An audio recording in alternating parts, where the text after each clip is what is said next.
حیدری نعرہ غوثی تاجدار ختم نبوت جناب محترم قبلہ ڈاکٹر پروفیسر عبداللہ آصف مصطفی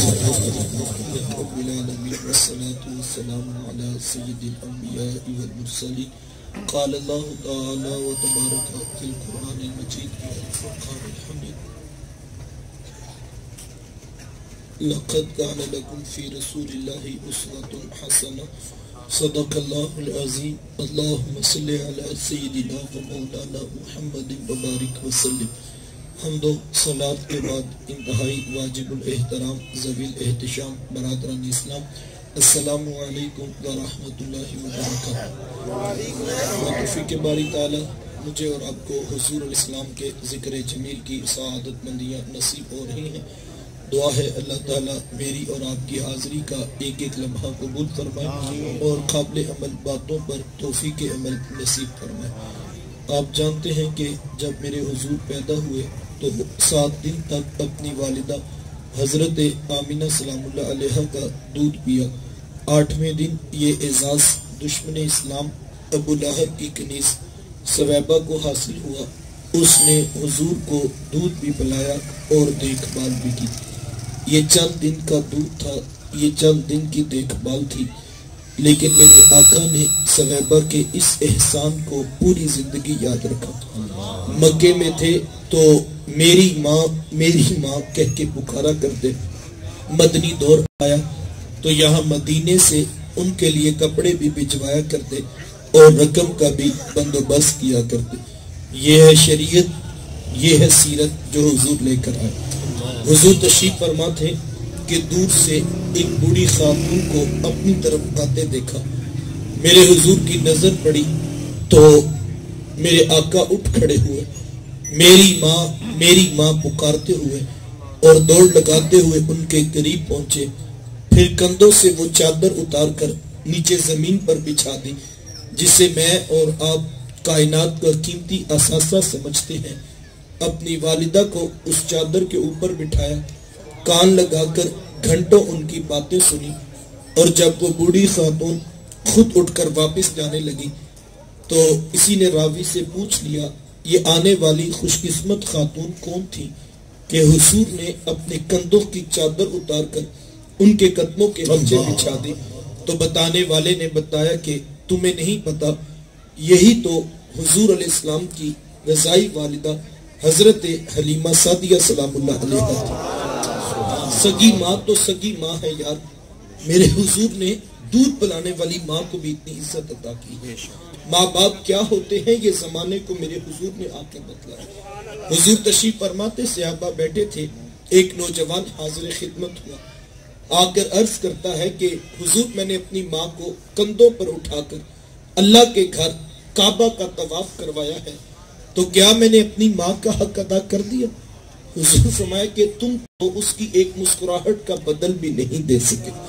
ماں جب مسکراتی ہے تو لگتا ہے جنت کی ساری کلیاں کھلتی ہیں، ماں جب بولتی ہے تو لگتا ہے اس کے لہجے میں جبریل بول رہا۔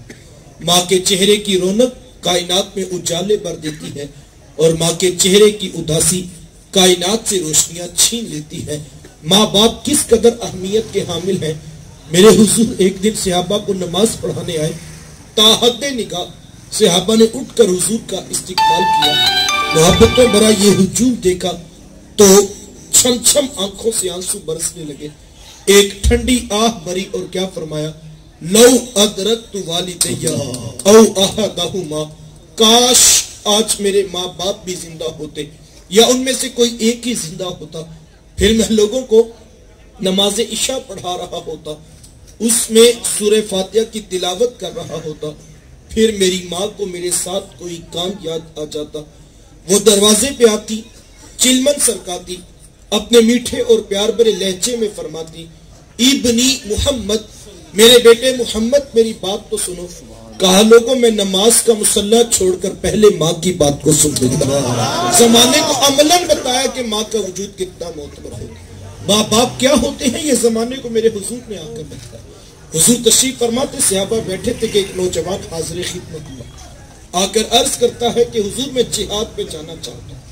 میرے آقا پوچھتے ہیں احی الوالدہ کا، کیا تیرے ماں باپ زندہ ہیں؟ قال نعم، جی حضور زندہ ہیں۔ قال ففیہما فجاہد، فرمایا جاؤ ان کی خدمت کرو، یہی تمہارا جہاد ہے۔ ماں تڑپ رہی ہو، بیٹا جہادی تنظیم کے ساتھ جہاد کرتا پھرے، اللہ کی قسم عرش کا رحمان نواز۔ باپ کو ضرورت ہے بیٹے کی، اور بیٹا تبلیغی گشت پہ نکلا ہوا ہے، اللہ کی قسم عرش کا رحمان نواز۔ ماں باپ بیماری میں تڑپ رہے ہیں، وہ فالج میں مبتلا ہیں، اور بیٹے پیر کی چوکھٹ پہ جھاڑو دیتے پھرتے ہیں، اللہ کی قسم عرش کا رحمان ناراض۔ یہ آج کے 2 نمبر اور ڈبے پیر تو حیثیت کیا رکھتے ہیں؟ اگر کوئی شخص ماں باپ کو تڑپتا چھوڑ کر حضور غوث اعظم رضی اللہ تعالی عنہ سے بھی فیض لینا چاہے تو اسے کچھ نہیں مل سکتا۔ پہلی مرشد تو ماں ہے، سب سے بڑا پیر تو صاحب تیرے گھر تیرا باپ بیٹھا، ان کی خدمت کر، یہ تیرے لیے جہاد جیسا افضل عمل ہے۔ اور یہ میں نہیں کہہ رہا، یہ اللہ کے رسول فرماتے ہیں۔ لیکن آج ہم معاشرے کا محاسبہ تو کریں، کوئی تنظیم کے پیچھے بھاگ رہا ہے، کوئی پیر کی چوکھٹ مل کے بیٹھا ہے، کوئی یاروں کی ٹولیاں بات کرتا پھرتا ہے، اور کوئی کرکٹ کے میدانوں کا کپتان بنا ہوا ہے۔ اگر تو ماں باپ اجازت دیتے ہیں، دیگر بھائی ان کی خدمت کے لیے موجود ہے، یہ ایک الگ بات، اور ماں باپ بھی کہتے ہیں کہ بیٹا آپ اسی کام پر توجہ دیں، تو یہ ایک الگ میٹر۔ ورنہ ماں باپ کو تڑپتا چھوڑ دے اور یہ خیال کرتا پھرے کہ میرے لیڈر سے کچھ ملے گا، تو صاحب کسی چوکھٹ سے کچھ نہیں ملے گا جب تک ساتھ میں ماں باپ راضی نہیں ہو۔ ہر ایک ایسا ستم ہے، 60 سال کا بوڑھا باپ صبح کے وقت اٹھ کر جوان بیٹے کی منت کرتا ہے اور کہتا ہے بیٹا آج دکان پہ رش زیادہ ہے، گاہکوں کی بھی بھیڑ ہے اور میری طبیعت کچھ ٹھیک نہیں، تو بیٹا تم ذرا دکان پر وقت زیادہ دینا۔ تو نوجوان آگے سے کیا کہتا ہے؟ کوئی جیتا ہے تو جیے، کوئی مرتا ہے تو مرے، میں نے جمعرات کو دربار پہ ضرور جانا۔ یہ دین کس نے سکھایا بھائی؟ یہ اللہ کے رسول کی تعلیمات تو نہیں ہے، اور نہ ہی یہ دربار والوں کی تعلیمات۔ حضور کی تعلیمات کیا ہے؟ حضرت اویس کرنی رضی اللہ تعالی عنہ کا عمل کون بھول سکتا ہے؟ ساری زندگی حضور کی خدمت میں حاضر نہیں ہو سکے، کسی پیر سے ملنے نہیں جانا تھا، صاحب امام الانبیاء کی چوکھٹ پہ حاضر ہوگی، لیکن ساری زندگی حاضری کا شرف نہیں پا سکے۔ ایک دن اپنی ماں سے عرض کی، ماں اگر مجھے اجازت دیں تو میں بھی حضور سے ملاقات نہ کروں؟ تو حضور فرمائے، ماں نے کہا کہ بیٹا چلے جاؤ لیکن جلدی واپس بھی پلٹنا۔ ماں سے اجازت لی، شوق و رفتگی میں تڑپتے ہوئے لمحات کاٹے، اور جب در حبیب پہ حاضر ہوئے تو پوچھا کہ میرے حضور کدھر ہیں؟ تو بتایا گیا وہ تو کسی سفر پہ تشریف لے گئے۔ حضرت اویس کرنی رضی اللہ تعالی عنہ انہی قدموں پہ واپس پلٹ گئے تھے۔ کیوں؟ اس لیے کہ وہ یہ جانتے تھے کہ جس رسول کی یاد میں تڑپ رہا ہوں انہی کے کہنے پہ ماں کی خدمت کر رہا ہوں، اور یہ ہو نہیں سکتا کہ میرے حضور میرے حالات سے بے خبر۔ اور حقیقت بھی ایسے ہی تھی۔ اگر حضرت اویس کرنی رضی اللہ تعالیٰ عنہ یمن میں بیٹھے تڑپ رہے تھے تو یار مدینے کا حال بھی کچھ مختلف نہیں تھا۔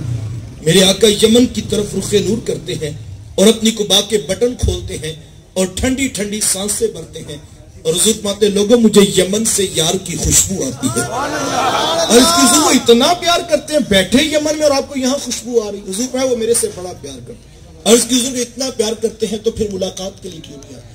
تو حضور فرمایا ان کی بوڑھی اور نابینا ماں ہے جن کی خدمت انہیں میرے حضور آنے سے روکے ہوئے تھے، اور کوئی جائے نہ جا کر میرے اویس کو میرا سلام کہے اور اس سے کہنا میری امت کی بخشش کی دعا بھی کرے۔ یہاں سے پتہ لگا جو ماں باپ کی خدمت کرتا اس کی دعائیں قبول ہوتی۔ ایک ایک رشتے کو تقدس میرے حضور نے دیا۔ بہنیں کیا ہوتی ہیں اس زمانے کو میرے حضور نے آ کر بتایا۔ آپ جانتے ہیں حضور کا نہ کوئی سگا بھائی ہے اور نہ کوئی سگی بہن، میرے حضور در یتیم ہیں۔ سینہ صدف میں اکیلے پرورش پانے والے موتی کو در یتیم کہا جاتا ہے۔ حضور بطن آمنہ میں اکیلے پرورش پائی ہے، لیکن جب رضاعت کا شرف عطا کرتے ہوئے میرے حضور حضرت حلیمہ سعدیہ سلام اللہ علیہا کے ہاں تشریف لے گئے تو آپ جانتے ہیں ان کی ایک بیٹی تھی جن کا نام شیمہ یا شیمہ بتایا جاتا ہے۔ وہ رشتے میں میرے حضور کی رضائی بہن لگتی تھی۔ قبیلہ بنو سعد کے رواج کے مطابق شام کو جب مائیں کھانا پکانے لگتی تو بہنیں اپنے بھائی گود میں اٹھا کر باہر کھلے میدان میں لے آتی۔ ہر بہن کی گود میں اس کا بھائی ہوتا اور اپنے بھائی کے حسن کے قصیدے پڑھ رہی ہوتی۔ اگر کسی کے بھائی کا رنگ کالا ہوتا تو وہ کہتی رنگ کالا ہے تو کیا ہوا، میرے بھائی کے نقوش دیکھو کتنے خوبصورت ہیں، اس کی اٹھی ہوئی ناک، اس کی جھیل جیسی خوبصورت آنکھیں تو دیکھو کتنی پیاری لگتی ہیں۔ تو وہ نقوش کو معیار حسن قرار دیتی۔ اور اگر کسی کے بھائی کا رنگ گورا چٹا ہوتا وہ کہتی رنگ نہیں تو کچھ نہیں، حسن تو ہوتا ہی سارے رنگت میں، میرے بھائی کا رنگ دیکھو کتنا گورا چٹا ہے۔ تو یہ بحث مباحثہ چل رہا ہوتا اور کوئی بہن ہار ماننے کو تیار نہ ہوتی. اتنے میں ایک سم سے حضرت شیمہ اپنا ویر محمد اٹھا کے لے اور کہتی ذرا میرے ویر کا مقابلہ بھی تو کرو نا. تو وہ کہتی نہیں شیمہ تیرے ویر کا مقابلہ تو نہیں نا، تیرا تو ساروں کا سردار لگتا ہے.